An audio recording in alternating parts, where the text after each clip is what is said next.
une jeune femme hérite de sa grand-mère une vieille maison et une horloge.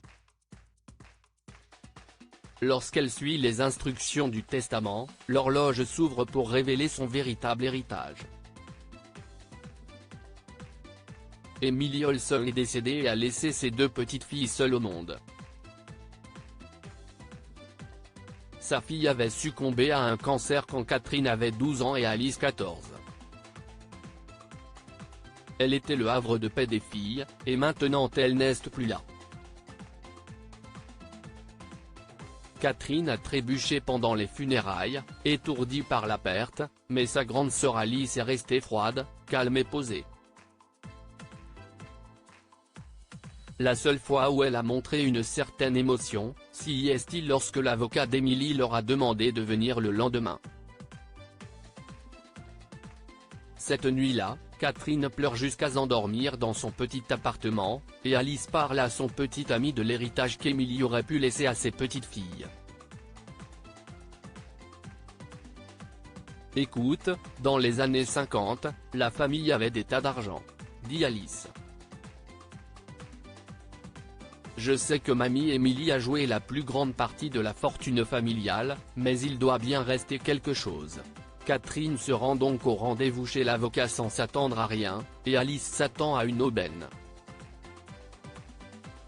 Monsieur Calton, l'avocat, a expliqué, le testament d'Emily est très simple, surtout parce que sa succession est très petite. Petite ? S'emporte Alice. Que voulez-vous dire ? Combien ? Emily Olson a laissé sa maison, la maison du 42, Farlow Road, à partager à égalité entre vous deux. Je vais vous lire un extrait qui me semble pertinent. Avec ma maison, je vous laisse l'horloge qui a marqué tous les moments importants de ma vie. Mes chéris, n'oubliez jamais d'où vous venez, car notre plus grand héritage est toujours celui de nos origines, et ces moments privilégiés qui s'égrènent au rythme de cette vieille horloge vous ouvriront un trésor. Sérieusement ? A demandé Alice. Grand-mère Emily était-elle sénile ? Comptez les moments sur cette vieille horloge miteuse ? Un trésor de moments spéciaux ? Et l'argent ? Calton a froncé les sourcils. Il n'y a pas d'argent, Alice, dit-il. Emily vivait sur sa pension. Alors il n'y a que cette vieille maison délabrée et cette vieille horloge miteuse ? S'est écriée Alice. Elle s'est tournée vers sa sœur qui l'écoutait en silence. Tu peux tout avoir, Kat. Je ne veux pas. Dans ce cas, dit M. Calton. Ayez l'amabilité de signer un document déclarant que vous remettez votre part d'héritage à votre sœur. Avec plaisir, ricana Alice. Elle a signé la déclaration et a quitté le bureau en claquant des doigts. Catherine secoue la tête et essuie ses larmes. J'aime cette vieille maison, dit-elle. Si est là que j'ai grandi. Je veux y vivre. Grand-mère Emily a raison. Il y a des souvenirs dans chaque coin de cette maison, et tous mes meilleurs moments, je les ai vécus là, avec elle. Une semaine plus tard, Catherine a engagé un entrepreneur et a commencé à rénover la maison de sa grand-mère. Comme son budget était restreint, elle a fait certaines choses elle-même, comme peindre la cuisine. Pendant qu'elle mélangeait la peinture que les yeux de Catherine sont tombés sur la vieille horloge murale. Elle se dit, il faut la démonter. Et va chercher une échelle. Catherine a du mal à descendre l'horloge car elle est beaucoup plus lourde que prévu. Elle la pose sur la table de la cuisine et se souvient de ce que Monsieur Calton avait lu dans le testament, ces moments spéciotiques tassés par cette vieille horloge ouvriront un trésor. Souviens-toi d'où tu viens, se dit Catherine. Alors d'où je viens ? Du 42 Farlow Road. 42. Pensivement, Catherine poussa l'aiguille des minutes jusqu'à 42 minutes et entendit un étrange déclic. Lentement, elle pousse l'aiguille des secondes pour l'aligner sur les minutes et entend un second clic. Son cœur se met à battre de plus en plus vite, tandis qu'elle pousse l'aiguille des heures dans l'alignement. Il y eut un troisième clic, plus fort, et la façade de l'horloge s'ouvrit.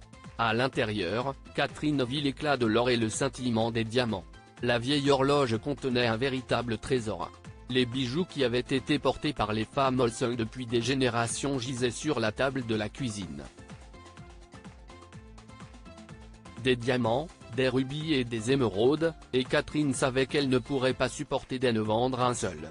Catherine fouille à nouveau l'intérieur de la vieille horloge et trouve un paquet. À l'intérieur se trouvait une épaisse liasse de billets de banque, mais les billets étaient vieux, très vieux. L'argent s'élevait à 12 000 $. Elle a fait quelques recherches sur internet et a découvert que ces dollars, dont certains dataient des années 1800, pouvaient valoir jusqu'à 10 fois leur valeur nominale. « Oh, grande », dit Catherine. « Tu t'occupes toujours de moi. Je ne t'oublierai jamais, ni l'endroit où j'ai grandi, ni la façon dont j'ai été élevé. Que pouvons-nous apprendre de cette histoire? La valeur est plus que de l'argent en main. Il s'agit d'amour et de souvenirs. » Alice n'accordait de valeur qu'à l'argent, et elle a fini par passer à côté de l'héritage de sa grand-mère.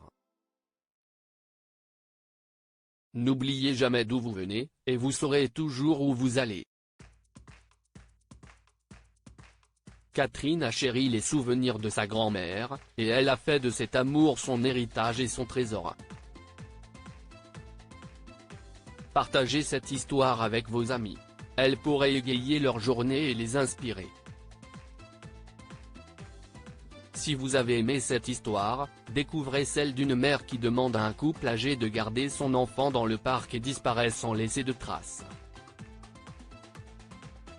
Cette histoire est inspirée par l'histoire d'un de nos lecteurs et écrite par un rédacteur professionnel. Toute ressemblance avec de véritables noms ou lieux est une pure coïncidence. Toutes les images sont utilisées uniquement à des fins d'illustration. Partagez votre histoire avec nous. Elle changera peut-être la vie de quelqu'un. Si vous souhaitez partager votre histoire, envoyez-nous un mail à info@amomama.com.